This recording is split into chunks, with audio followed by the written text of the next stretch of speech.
All right, we're underway here with the first regathering, session 34, and we're picking it up on page 249 of your notebook. Just a quick review, very fast. Session 33 was the DVD, Israel, a Nation is Born, Part 5. We looked at the events from 1973 to 1991 through the eyes of the Foreign Minister Abba Eban. So kind of a classic series on the history of Israel. Although you can't jam the years 1973 to 1991 into an hour and really get it in depth, but at least you get an overview of it. Alrighty, let's pick it up now on page 249 with September 28th, 1995, Oslo 2. Everybody there, top of page 249. And again, you'll notice that a lot of these this information comes out of the news, the current news of the day. I just, in trying to keep up with this class over the years, I've just collected news articles and then tried to cull them down to the ones that were most pertinent. Okay, from the Jerusalem Post, Jerusalem Report, October 19th. Over a year behind schedule. After weeks round-the-clock talks, Foreign Minister Perez and PLO Chairman Arafat finally completed the Oslo II Accord on September 24th. Under the deal signed by the White House on September 28th, Israel will pull out of all West Bank cities in the next 6 months. And again, you can see as we read this, the high hopes for the plans and how little has actually happened. With the exception of Hebron, where a small army presence will remain to safeguard settlers, and also hand civil control of 450 Palestinian towns and villages to Arafat's Palestinian Authority. Early next year, the Palestinians will hold an election for an 82-member governing council. Within 2 months of the council's inauguration, the PLO is obligated to excise anti-Israel clauses from its covenant. Think that's been done? Israel also agreed to a phased release of Palestinian prisoners and to Palestinian control of the West Bank holy places, with the exception of Hebron's cave of Machpelah, Joseph's tomb in Nablus, and Rachel's tomb in Bethlehem. During the signing ceremony, Prime Minister Yitzhak Rabin commented, "We are not retreating, we are not leaving, we are yielding. We are doing so for the sake of peace." So the agreement effectively ends Israel's 28-year occupation of the West Bank cities, though it technically leaves Israel with at least temporary control over 3/4 of the territory. No less critically, it makes territorial compromise between the Israelis and the West Bank Arabs inevitable. So this map is a map of the, you don't have this map, I believe. No, you don't have this map. It's a map of the Oslo II agreement.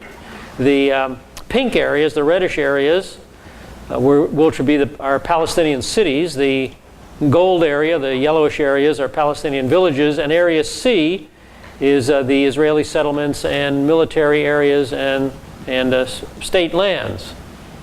So that was the idea of how the West Bank would be divided up under Oslo II in 1995.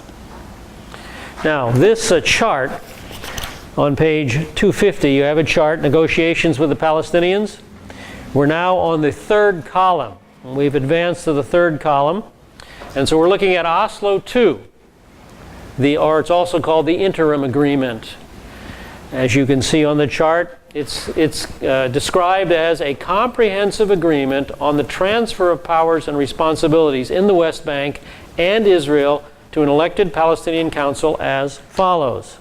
December 31st, 1995, IDF redeployment from the West Bank populated areas. That was the agreement. Now, what have we seen? Let's just review the past. And what have we seen from the beginning? Well, remember, this was the original area allocated for the Jewish national home back in 1920 at the San Remo Conference. This was to be the Jewish homeland in 1920. But the Arabs objected to all of that, and in 1921 to 1923, Great Britain divided up Palestine into Transjordan and now a new Palestine. The new Palestine was 25% of the original area. So the new Palestine is to be the Jewish national home now. And Jordan, or it's called then Transjordan, known as Jordan today, was given to Abdullah because he got kicked out of Saudi Arabia by the Saudis.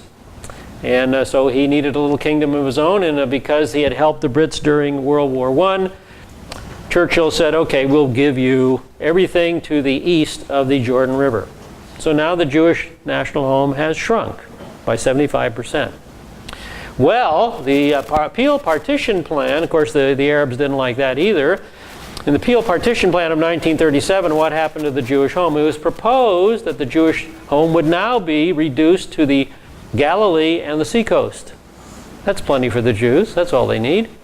So now the Jewish national home is reduced to about 10% of the original allotment.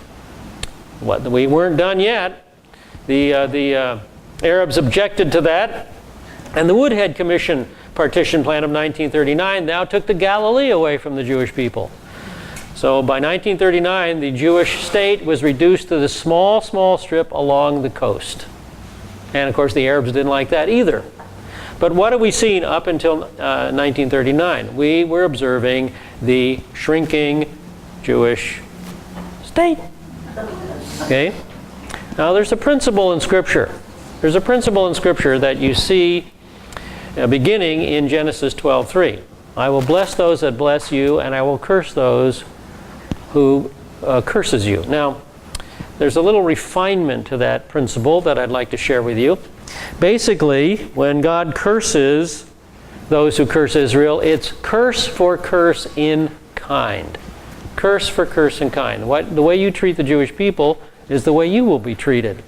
Keep that in mind. Okay? Curse for curse in kind. Well, of course, the Arabs are objecting to the whole idea of a Jewish national home.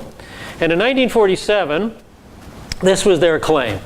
You know, Palestine is ours. There's no room there for any Jews. Look at, they've just purchased this tiny little bit of land in our territory. We have been there from time immemorial. You know the claim. So this was the Arab claim in 1947. It's all ours. Palestine has nothing to do with the Jews. And by the way, that's still the claim, right? There's still an attempt to rewrite history and say Jewish people never had any connection with the land. Well, in 1947, that was the Arabs' claim, but the UN didn't agree actually in 1947, and the UN said, well, we're going to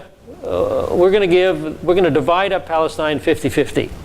You know, you guys have never accepted any of the plans, so we're going to divide what's left 50-50. The green area will be the Arab Palestinian home. The white Arab area will be the Jewish national home. Take it or leave it, basically, was the idea. And of course, the Arabs didn't like that, and so they attacked the new state of Israel in 1948. But much to their surprise, of course, Israel won the war, and from 1949 to 1967, the Jewish state looked like this. Looked like this. And now we come to Oslo II, and guess what's happening? The West Bank is beginning to erode away, isn't it? So what are we observing now? Previously, we were observing the shrinking Jewish state. What are we observing now? The shrinking Palestinian state. Okay? Well, interesting. Curse for curse in kind. You tried to shrink my people out of existence. Guess what? The same may happen to you. We'll have to see where it goes. We'll have to see where it goes. But, you know, the West Bank now is being divided up piecemeal. Piecemeal. The only area you see that's solidly Palestinian is the Gaza Strip these days. So we'll just have to see how the Lord acts in the years to come. Who knows what will happen? We'll have to see. No, I make no predictions other than what we've seen in the past. Okay.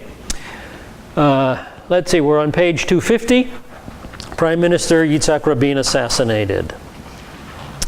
The peace process championed by Prime Minister Yitzhak Rabin generated intense opposition in Israel. Those opposing his policies condemned him for nearly 2 years prior to the assassination. For example, September 7th, 1993, tens of thousands protest autonomy accords at Rabin's office. Banners read, "Wanted for treason, Yitzhak Rabin and Shimon Peres."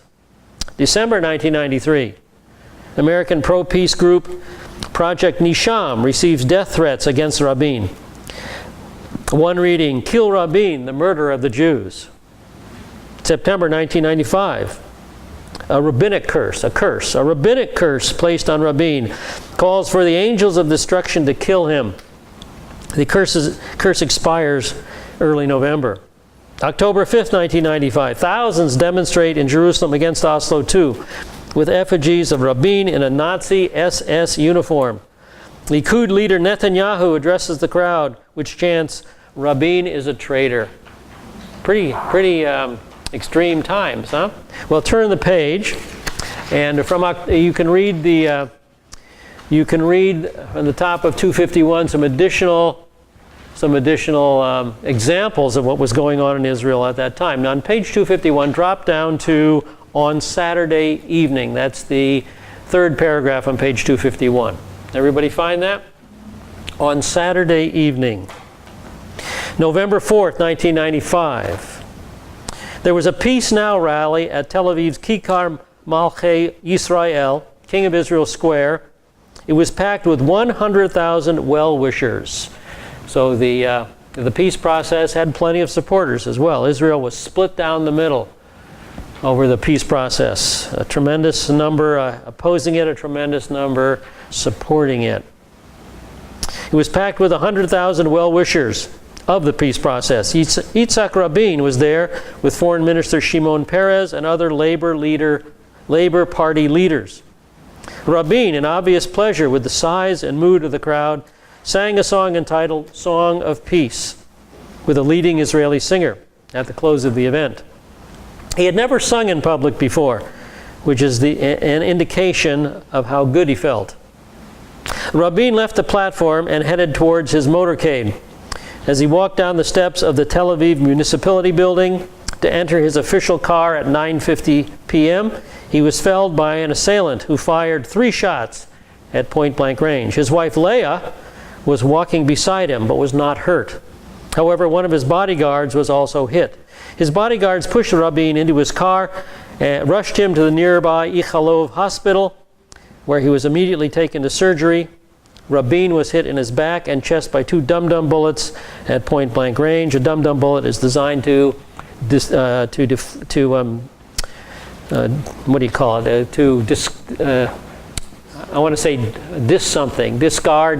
It crushes upon impact and causes more. Instead of being a smooth hole, it causes a lot more damage. It's designed to kill. He was hit in the chest by 2 dum-dum bullets shot at point-blank range. At 11:15 p.m., he was pronounced dead by doctors who could not revive him. When it became apparent that the assailant was Jewish, this sent shockwaves through the Jewish world. Shockwaves, you guys. Here is the Tel Aviv Municipality building, and of course the square in the front of the Tel Aviv Municipal building. And here is the stairs. You can see on the left the stairs that Rabin was walking down, and then in the foreground the monument marking the place of the assassination. And when this picture was taken, you see it was decorated with flowers in remembrance of Yitzhak Rabin.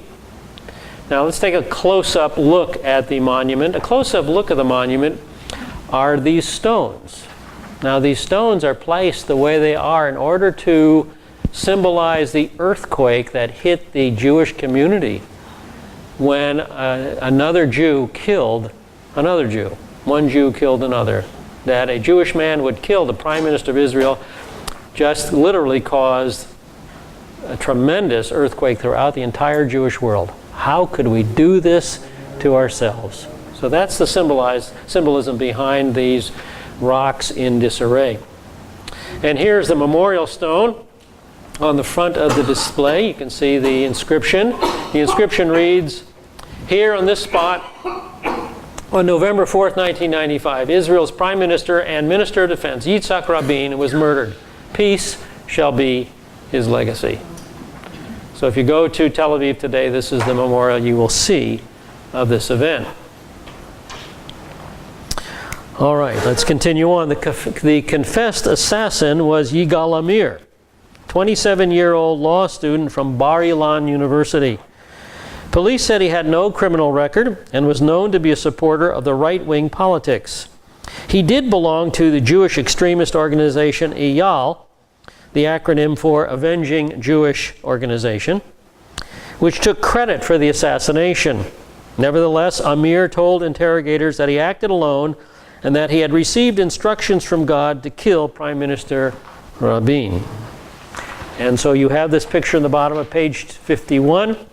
This is the young man Yigal Amir who performed the deed. All right, page 252. Amir said that he did not regret his deed, which he said was planned for some time. He confessed that he had tried to get close to Rabin on 2 other occasions. He was armed then, but failed in his attempts. He further revealed that he also planned to kill Foreign Minister Shimon Peres. And he said, if both Peres and Rabin had gone down the steps at the same time, I would not have hesitated to kill them both. World leaders, including Arab leaders, sent immediate condolences. Notables from 86 nations came to Israel for the funeral. 22 presidents, 25 prime ministers in attendance. Both King Hussein of Jordan, Hosni Mubarak of Egypt attended and spoke at the funeral. Up to now, they had refused to come to Jerusalem. They had both signed peace treaties with Israel, but it was a very cold peace, and they had refused to come to Jerusalem up till now. So this was a catalyst for that. November 5th, 1995, some 1 million people filed past Rabin's coffin to pay their respects. And here's a photograph taken during the time.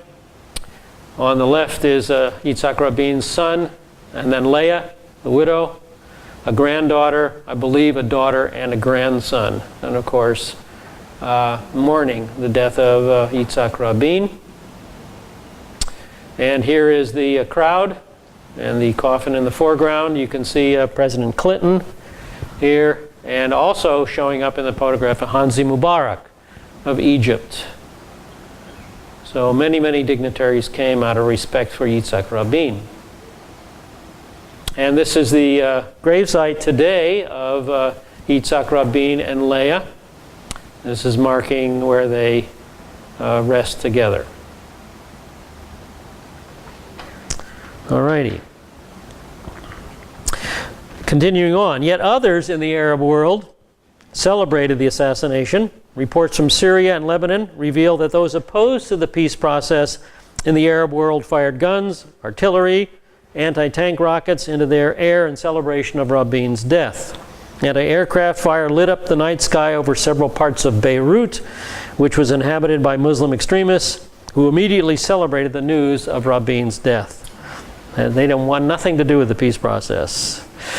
The new head of the Islamic Jihad group, Ramadan Abdullah, said of Rabin's assassination, "I do not regret the death of the foremost head of terrorism in the world. What is it if the world loses one of its killer criminals?" Palestine Liberation Organization leader Yasser Arafat did not attend the funeral after Palestinian and Israeli officials reportedly told him that his presence in Jerusalem would provoke security problems. Probably true. Probably would have started a riot. On November 8, 1995, Yitzhak Rabin's confessed assassination, Yigal Amir, told the judge he had made a cold-hearted decision to kill the prime minister and stop the peace process. He told the judge that he drew his ideas from halakha, the Jewish legal code. Quote, according to halakha, you can kill the enemy. My whole life I learned halakha, he said. When you kill in war, it's an act that is allowed. Page 253. I did this to stop the peace process, he said. We need to be cold-hearted. The judge, did you act alone? Judge Arbel asked. It was God, Amir replied. A grieving Leah Rabin blamed those who incited right-wingers for her husband's death. Incitement? Sure, absolutely there was incitement, Rabin said in a television interview recorded before Yitzhak Rabin's funeral. By week's end, Israeli police had arrested 8 suspects in connection with the killing. Still, militants from the right appeared uncowed by the clampdown. In one incident, 2 Jerusalem yeshiva students were sentenced to 6 days in jail for trying to desecrate Rabin's grave. Both spat on it, and police said one appeared to be appearing to urinate on it.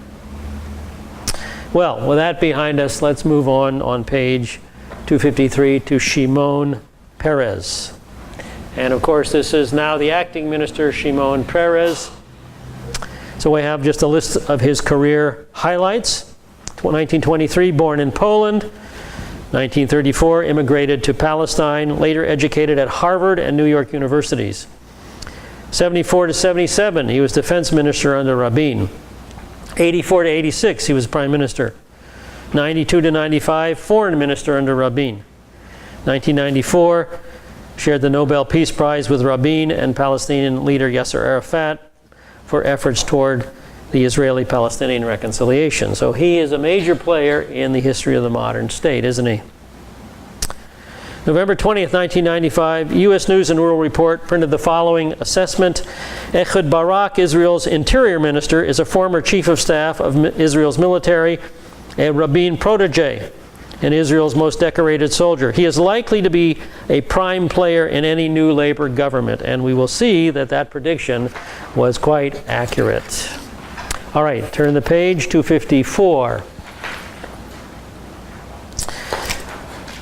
1996, at the very top of the page, the first Palestinian elections, Arafat is elected president.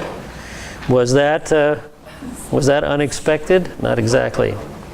Now, you see the Oslo II chart there. We're looking again at that third column. And in the third column, when the next step is taken, remember Oslo II, described as the comprehensive agreement to transfer powers. First of all, with an IDF redeployment from West Bank populated areas, and now the next stage, January 20th, 1996, elections to the Palestinian Council. So that is what occurred in accord with the negotiations with Oslo II. All right, then there's just some highlights. February 25th to March 4, Islamic militants carry out 4 suicide bombings in Israel, killing 63. March 28, Yigal Amir is sentenced to life imprisonment. Of course, that's for the assassination of Yitzhak Rabin. Then, April 11th, 1996, Israel launches Operation Grapes of Wrath against guerrillas in South Lebanon. Israel began a 16-day air and artillery campaign against guerrillas in South Lebanon. With the Mid-East peace talks at a standstill, the Israeli-Lebanon border exploded anew. Lebanon's Iran-backed Hezbollah fighters sent a series of rockets into Israeli towns. Doesn't sound any different than today, does it? No, of course not. It's been going on for a long time. In retaliation, Israel launched deep air attacks into Lebanon, hitting Hezbollah headquarters and reaching to the outskirts of Beirut for the first time in 14 years. Prime Minister Shimon Peres never clearly spelled out the objectives of the operation. However, the idea was clear: to use Israel's overwhelming military and technological superiority to apply precise and selective force in Lebanon until Syria, the dominant power there, remember, Syria is still invading Lebanon and still the dominant power, remember that? Until Syria, the dominant power there, was compelled to curb the guerrillas of Hezbollah. Hezbollah means the party of God, and return to the negotiating table. But the death of scores of Lebanese refugees at the UN base at Kana in southern Lebanon under an Israeli artillery barrage abruptly turned things upside down. Hezbollah remains intact. Friday, April 26th, Israel, Syria, and Lebanon agreed to a written set of understandings to stop the 16 days of rocketing and shelling in northern Israel and southern Lebanon. The agreement is designed to protect civilians on both sides of the border. It's unsigned, although simultaneous public announcements of it were made by agreement in Israel, Lebanon, and Syria. Warren Christopher, who spent 7 days shuttling between the parties, made the announcement in Israel, standing next to Prime Minister Shimon Peres, who is in the midst of a fierce election campaign. Now, April 24th. Here's kind of a laughable article. Palestinian parliament in exile votes to revoke the sections of the charter calling for Israel's destruction. For more than 31 years, the charter of the Palestine Liberation Organization called for Israel's destruction. April 24th, 1996, the fight officially ended without debate. The Palestinian parliament in exile voted 504 to 54 to revoke parts of the charter that call for armed struggle against Israel and the liberation of Palestine. Israeli Prime Minister Shimon Peres said if the PLO did not strike the anti-Israel parts from the charter, he would postpone the opening of final status talks negotiations in the peace process scheduled for May 4th. The charter lost much of its force when Arafat signed the Oslo Agreement on the White House lawn in September 1993, ending decades of virtual war between the PLO and Israel. But Israel insisted the process would not be complete until the charter was amended. April 25, 1996, Israel's governing Labour Party dropped its historical opposition to the creation of a Palestinian state. The landmark action matched the Palestinian National Council's equally monumental vote the day before to end its long-standing goal to obliterate Israel. Page 256. The decisions coming as fighting continues between Israel and Hezbollah guerrillas in Lebanon speak volumes about the recent change in the Middle East. A few years ago, such a dramatic Israeli-Palestinian peace current would have been unthinkable while an active battlefront existed between the Jewish state and Arab guerrillas. The Palestinian Council vote helps Peres in his campaign for Israel's national elections May 29th, demonstrating to the Israeli public that Arafat can be trusted and the peace process can produce dividends. Peres called the vote the greatest ideological change of the century. Words are cheap, aren't they? Votes are cheap, aren't they? The reality is very different. You know, if these words and if this so-called change in the covenant were reality, there would have been peace in the Middle East many, many years ago. Many, many years ago. But the reality is very, very different. All right, May 5th, 1996. Negotiations open for the final stage, notice, final stage of the Mideast peace talks. Never have reached the final stage, have we? Never have reached it. Taba, Egypt. Israeli and Palestinian negotiators formally opened the last and most difficult stage of their search for peace settlement. The final status talks that require them to resolve their bitterest differences within 3 years. The session was timed to meet the deadline for the start of the final round of talks, as set out in the Israeli-Palestinian agreement signed September 1993 and September 1995. Those agreements declare that the final settlement must be reached by May 1999. It is now 2014. High hopes, huh? One unspoken understanding was that real negotiations would not start until after the May 29th Israeli elections. It was clear to both sides that the talk's shape would depend on whether Peres, the Israeli architect of the process, was re-elected. The most intractable and most important issues have been saved for last. The status of Jerusalem, the fate of about 3 million Palestinian refugees, the fate of Jewish settlements in Palestine areas, final borders between the Israelis and the Palestinians, security arrangements, and vital economic questions such as sharing, water, and trade. Big issues. Here's a summary. This is on page 257 of your notebook. We're now looking at the far right-hand column. Stage 2. the permanent status talks. Agreement finalizing the relationship between Israel and the Palestinians. Talks begin no later than the third year of the interim period, May 1996, according to the Declaration of Principles. Issues: Jerusalem, refugees, settlements, security arrangements, and borders. Agreements to enter into force after the 5th year of self-government. So that was the plans. That was the plans. All right, I've got a quarter after. So let's go ahead and take our break for 15 minutes. So listen for the shofar, and we'll pick it up there with the Benjamin Netanyahu becoming the prime minister. So take your break. Okay, let's pick it up then on, let's see, where are we here? Page 257 with May 29th, 1996. Right-wing Likud leader, party leader, Benjamin Netanyahu narrowly defeats Perez in an election to become prime minister. So you're very familiar with Benjamin Netanyahu's portrait these days. You have this picture on page 257. After Yitzhak Rabin's assassination, Perez moved forward as acting prime minister.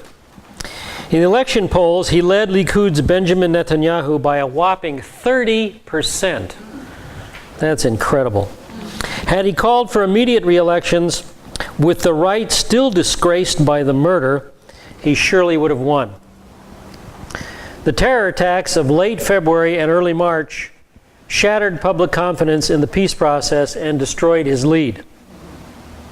At the onset of April's Operation Grapes of Wrath in Lebanon, Perez led Netanyahu by 11%.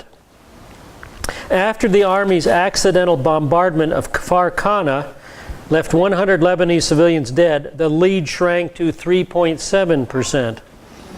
By May 12th, when the momentum was with Netanyahu, and by the 19th, Bibi was leading the Jewish electorate by 4%. Now he's ahead by 4%. Page 258. The TV debate between Perez and Netanyahu 2 nights before the election was now viewed as the final nail in Perez's coffin. Perez did not want to debate Netanyahu. It was an encounter his gut instinct told him to duck. But he acceded to his aide's opinion that staying home was a worse alternative.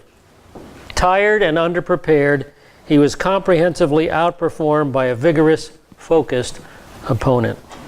All right, you can read more of the details about the election of Netanyahu on page 258 and 259. Go to page 259.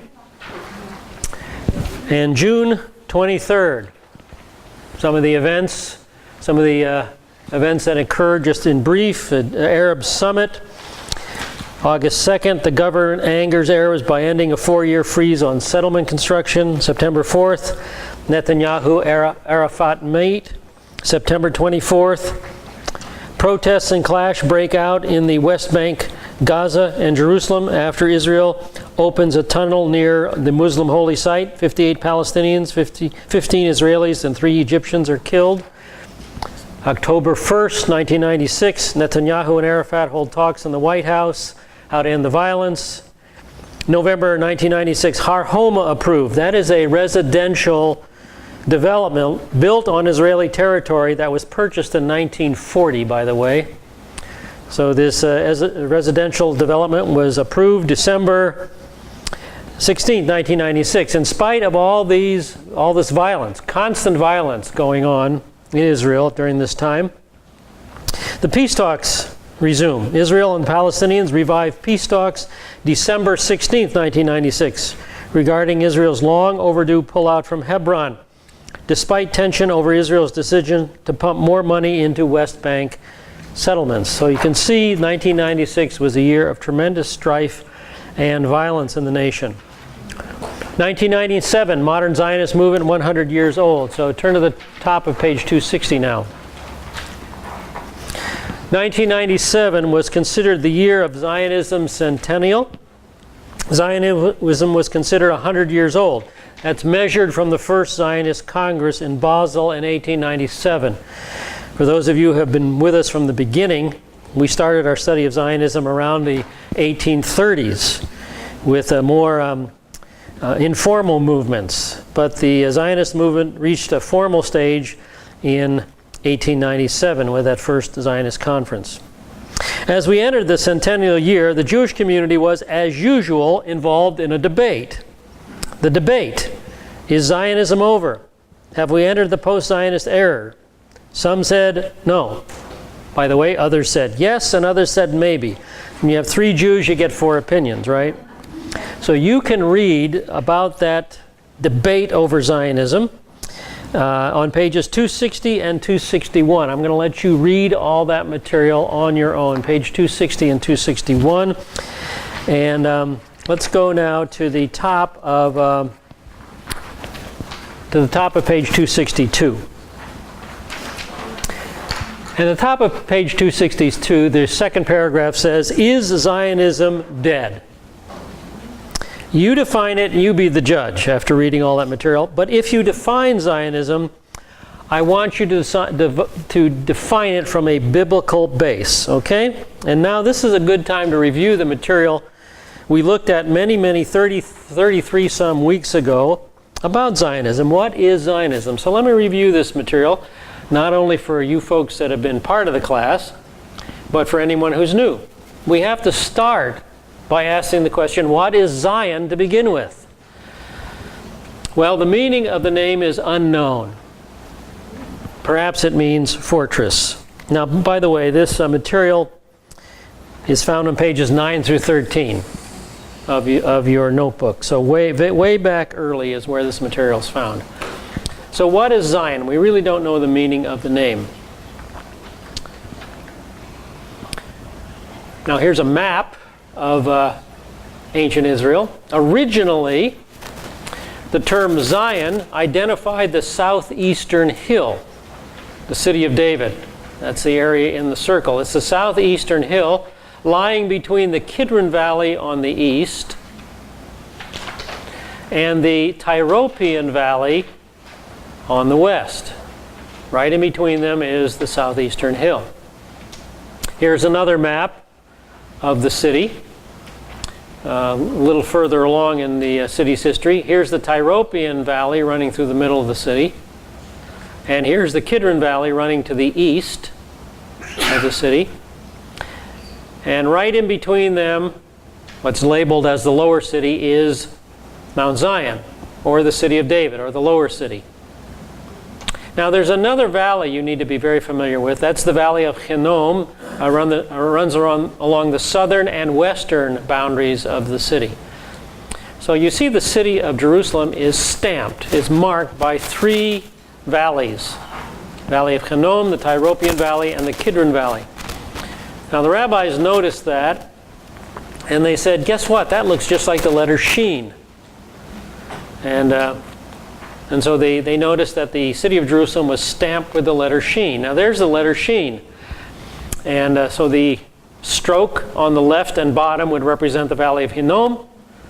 The stroke in the center would represent the Tyropoeon Valley. And the stroke on the right would represent the Kidron Valley. And by the way, the letter Sheen is a triunity, isn't it? 3 strokes making up 1 letter. Get rid of any of those letters. Do you have a Sheen? You don't have a Sheen anymore, do you? You only have the Sheen when you have a triunity of 3 strokes. Interesting, because the Sheen is also a Jewish symbol of God, because it's the first letter of Shaddai, Almighty, El Shaddai. You see the Sheen on the right? First letter of El Shaddai. And so it became a symbol of God. Very interesting that a letter that's made up of 3 strokes would be a symbol of the triune God. And we see it all the time in Jewish culture. For example, here is the word Shaddai and the Sheen on a mezuzah. A mezuzah is the little container you nail to the doorposts of your home, containing the little section of scripture you see behind there. And of course there's the Sheen on the mezuzah. Now the command to affix the mezuzah to the door is found in Deuteronomy 6, verses 6 through 9. These commandments that I give you today are to be upon your hearts. Impress them on your children. Talk about them when you sit at home and when you walk along the road and when you lie down and when you get up. Tie them as symbols on your hands and bind them on your foreheads. Write them on the door frames of your houses and on your gates. So the Jewish community has always taken that command very literally. And so here's a man in Israel. He's either rented or built this new home. It's his new home, however he acquired it. And it didn't have a mezuzah on the front door. So you see him attaching his mezuzah. By the way, the word mezuzah means doorpost.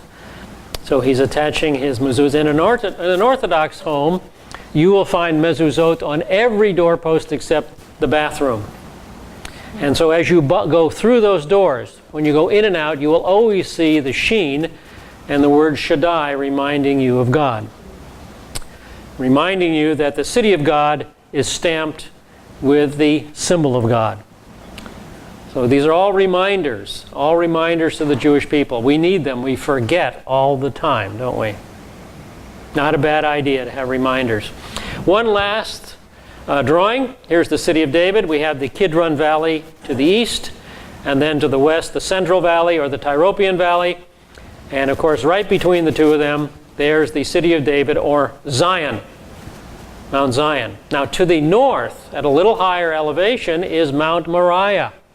This is Mount Moriah where the temple would be constructed. And the threshing floor of Araunah the Jebusite. It was purchased for the temple, a little bit higher than Mount Zion. Now, how does it look today? If you go to Israel today, this is what you'll see. This is the Kidron Valley. And it's quite a bit shallower than it was in David's day because of all the rubble in it. And there is the city of David. Can you see the Tyropoeon Valley? You can't see the Tyropoeon Valley today. It is filled with 80 feet of rubble from all the war. There is one little place where you can actually walk in the Tyropoeon Valley today, and that is here at the Southern Temple Mount Archaeological Gardens. Right in that area you can walk in the Tyropoeon Valley. Now I took this picture from the Herodian level. This is the 1st century level. These are Herodian stones. This is the material built by King Herod. You can bet your retirement that Jesus walked on these stones. Now these stones sit upon about 40 feet of rubble. So we're about 40 feet up from the actual bottom of the Tyropoeon Valley. But notice, here is the modern ground level right there. So there's approximately 40 feet of rubble to the modern ground level. But you can walk in the Tyropoeon Valley today, just a tiny, tiny little section of it. And of course, archaeologists are going down underneath the Herodian level and finding tremendous stuff as well. But that's what's left of the Tyropoeon Valley today. All right, so what is Zion? Originally, it was the southeastern hill. Later, the definition expanded to include Mount Moriah to the north, the Temple Mount. Later on, the definition eventually included all Jerusalem in the thought, then all of Judah, and then all of the Jewish people were included in the definition of Zion. What is Zion? And we see that in Scripture. Here's some examples. In the writings, 2 Samuel 5:7, nevertheless David captured the stronghold of Zion. That is the city of David. So he's speaking of the Jebusite city that David conquered. And as we get into the prophets, many years later, Isaiah writes, the sons of those who afflicted you will come bowing to you. All those who despised you will bow themselves at the soles of your feet. They will call you the city of the Lord, the Zion, the fortress of the Holy One of Israel. Of course, this prophecy has never been fulfilled yet. Never been fulfilled yet. So that's something that will occur during the Messianic kingdom. Question? What is are they bowing to? To the God of Israel. Okay, calling Zion. Well, here Zion is personified. Jerusalem is personified here. Instead of despising Jerusalem, they will revere her. Excuse me. So Jerusalem is again associated with the term Zion. And then as we get into the New Testament, here's one example in the New Testament. But you have come to Mount Zion and to the city of the living God, the heavenly Jerusalem, and to myriads of angels. So we begin with the Jebusite city. The idea of Zion expands to all of Jerusalem, even in the Messianic kingdom, and now to the heavenly Jerusalem in the eternal state. So Zion and Jerusalem are associated very closely together. Now, if you go to Israel today, and those of you who have not been to Israel will go to Israel sometime, that's an order. I don't know if you can go with me, but you will go to Israel sometime. And you will go to modern Mount Zion, but modern Mount Zion is not biblical Mount Zion. Remember, biblical Mount Zion is to the east of the Tyropoeon Valley. That's the Tyropoeon Valley. But here is the Valley of Hinnom, and that is to the west. Now, right between the Valley of Hinnom and the Tyropoeon Valley sits the upper city, and today it is called modern Mount Zion. It's more correctly called the upper city. And here is modern Mount Zion today. That's the upper city. So don't get fooled. Don't get fooled. If you go to Mount Zion today, it is not biblical Mount Zion. All right? Make sense? The identification is mistakenly put on the upper city. All right, so what is Zionism? We've learned all about Zionism now. It's a complex term. So what is Zionism? What is Zionism? Well, we need to ask for, you're going to get a lot of opinions if you ask what is Zionism. Let's start with a anti-Zionistic Jewish opinion. This website is called Jews Not Zionists. Most Jews do support Jerusalem and the modern state, but some do not. In fact, in this website, you see the statement here, Judaism is opposed to Zionism. And here's what some of their rabbis say. I'll bring those quotes out. The Torah forbids us to strive for reunion or possession of the land by any but spiritual means. So we can't come back to the land using secular means. And Israel is a secular nation today, so it is forbidden in the Torah. Not via our desire did we leave the land of Israel. Not via our power will we come back to the land of Israel. Rabbi Schneerson. In other words, the Messiah's got to bring us back. And he didn't bring us back yet, so the state of Israel is invalid. Rabbi Soloveitchik. Zionists want a state in order to make Jews into heretics. So these rabbis have a very, very negative view of Zionism. In fact, here's a demonstration going on in New York City. We condemn the forbidden and inhumane state of Israel for drafting our children into their army. The website is israelversusjudaism.org. So this is a minority of the Orthodox community, but they definitely exist. And here's another same protest. Read the Talmud. Jews in exile are forbidden to have their own state or army. So they're very, very fervent in their opposition to the modern state. In fact, some are so opposed to the modern state that they're pro-Palestinian. They've gone to Iran. These guys have gone to Iran for an anti-Zionism conference. So again, these are ultra-Orthodox Jews. You know, 2 Jews, 3 opinions, you guys.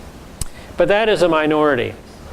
Well, let's ask what Stan Rittenhouse, he's an anti-Semitic Christian. He's an anti-Zionist Christian. He wrote a book for fear of the Jews. What does he think of the modern state? In his book for fear of the Jews, on page 7, you will read, during the period between the first and second coming of Jesus Christ, a satanic counterfeit. Political Zionism masquerading as the state of Israel will be established. So that's his opinion about the modern state. Let's ask the Palestinians. What do they say? Palestinian Charter of 1968, Section 22. And by the way, their opinion has not changed. Zionism is a political movement, organically associated with international imperialism and antagonistic to all action for liberation and to progressive movements in the world. It is racist and fanatic in its nature, aggressive, expansionist, and colonial in its aims, fascist in its methods. So that's the Palestinian opinion. And believe me, their opinion has not changed. How about the UN? What do they think of the modern state of Israel? United Nations General Assembly Resolution 3379, adopted November 10, 1975, repealed in 1991. They determined that Zionism is a form of racism and racial discrimination. So, what is Zionism? What is Zionism? Is it a heresy? Is it a satanic counterfeit? Is it a political movement? Is it racism? Well, none of the above, you guys. Here is a biblical definition of Zionism. I've shown you definitions by men. Now, a definition derived from the Bible. The word Zionism describes a feeling. Zionism is an expression of the longing and yearning that the Jewish people have had in the past and still have for their homeland. Is that in the printed? That's in the material back on page 9 through 13. As soon as any Jew expressed a desire to go back to his land, he is expressing Zionism. That's Dr. Fruchtenbaum's definition. And of course, his stuff is always solidly biblical. So here's one example of how biblical this definition is. Psalm 137, verses 1 through 6. By the rivers of Babylon, there we sat down and wept when we remembered Zion. Upon the willows in the midst of it we hung our harps. For there our captors demanded of us songs, and our tormentors murmur, saying, "Sing us one of the songs of Zion." How can we sing the Lord's song in a foreign land? If I forget you, O Jerusalem, notice Jerusalem and Zion are synonymous terms here. If I forget you, O Jerusalem, may my right hand forget her skill. May my tongue cling to the roof of my mouth. If I do not remember you, if I do not exalt Jerusalem above my chief joy. So Zionism is very biblical in nature, and in Psalm 136 there you can see clearly the emotional longing of the Jewish person for the land of Israel and the city of Jerusalem. So Zionism is defined by the longing of the Jewish people that we have had and still have for our homeland. So don't forget that. Define Zionism biblically. Carol. Can we get one last set of slides? You have all this material in verses 9 through 13. Okay? Excuse us, pages 9 through 13. Oh, sorry. Yeah, it's early in the class. Remember, in the background material, we covered all of that. So just a reminder of what Zionism is. Yes? So then a question would be, if that's the biblical definition, then can realistically or truthfully, can a Gentile then really be a Zionist? And Sure. you can support that. Yeah. I mean, it's a feeling and a desire to return to their homeland. Then if you're not Jewish, though, you can be a supporter. Well, you can be, but you're grafted in. Remember, you're grafted in. Yes, I know. You know, you're grafted into the place of blessing, the Abrahamic covenant. I understand that. But, So- but just based on that definition. Yeah, but while the state of Israel has been given to the Jewish people, you can still support it and still love it. Right. I mean, there's a lot of people in this room that have been to Israel and love Israel. Oh, yeah. Yeah. So sure. Okay? All righty. So you be the judge. Is Zionism dead? I don't think so. All right, let's take a look here. We've got a few minutes left. January 15th, 1997. Agreement initial, pullback from Hebron. This is the bottom of the third column there of the chart. See the third column? The Oslo II interim agreement.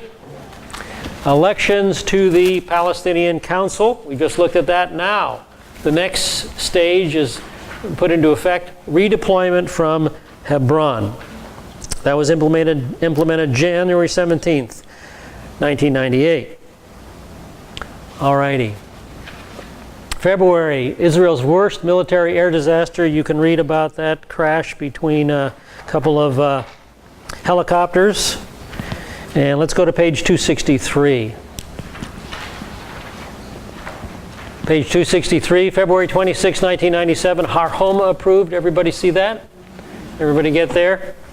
Remember, that's that Jerusalem housing expansion that brought a lot of protests, even though it was on Israeli land that was purchased long before.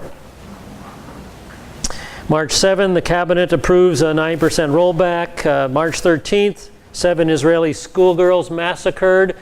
That's not a pretty story, but you can read that on your own. You can read about that massacre. Let's go on to March 18th. We're now on page 264.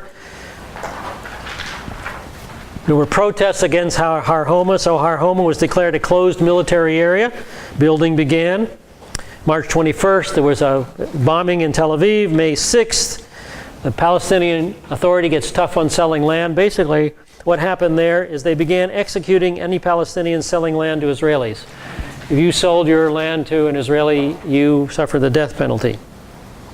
All righty, next major event then. June 4th, 1997, Barak becomes the Labor Party head. A year after Israeli voters drove it from power, the Labor Party bid anew for the premiership by anointing Ehud Barak, a tough-minded general, as its standard bearer. And of course you have this picture on page 264, Ehud Barak. Barak, 55, held a comfortable lead in the balloting in the early morning hours for the job of leading his battered party to elections by 2000. On his way to victory, he nudged aside former Prime Minister Shimon Peres.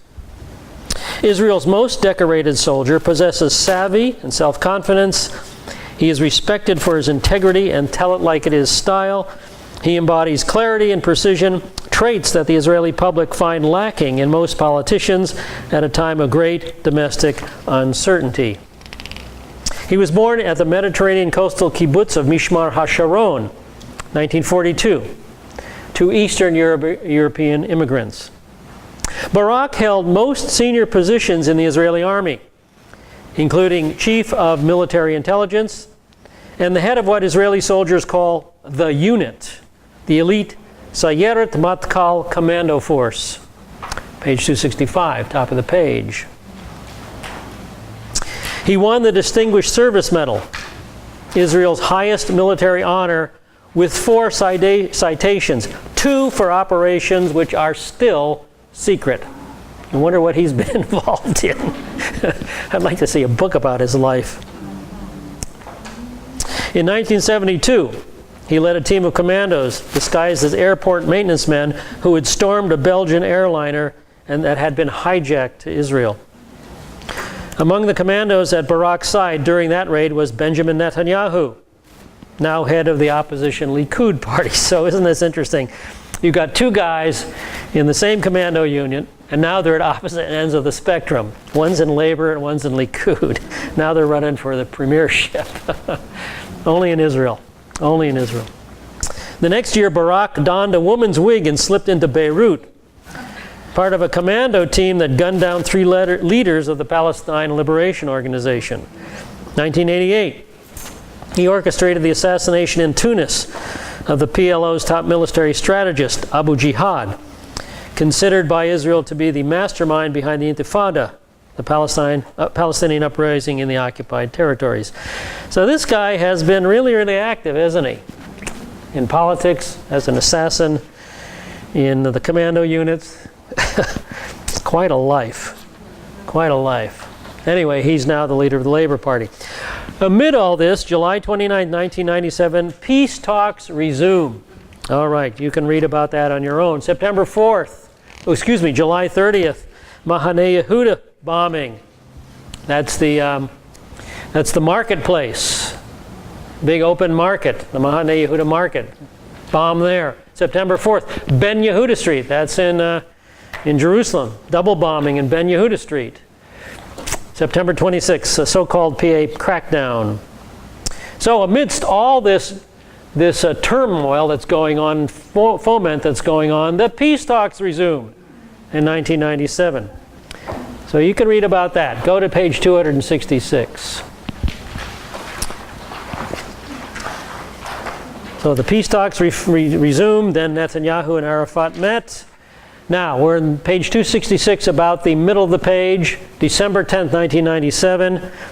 This is where we'll pick it up next week. We've only got about 2 minutes left. December 10th, 1997, anti-witnessing bill proposed, okay? A bill to restrict believers from sharing their faith in Israel was introduced. Boy, 1997, 1998, we were very concerned about what happened in Israel if this bill ever got passed. So we're going to look at the details of this starting next week. So let me go ahead and pray. We'll pick it up on page 266 with the anti-witnessing bill. Father, again, we stop and pause and look to you, and we see that amidst a tremendous amount of turmoil in the nation has survived. Boy, the 90s were a tough time in Israel.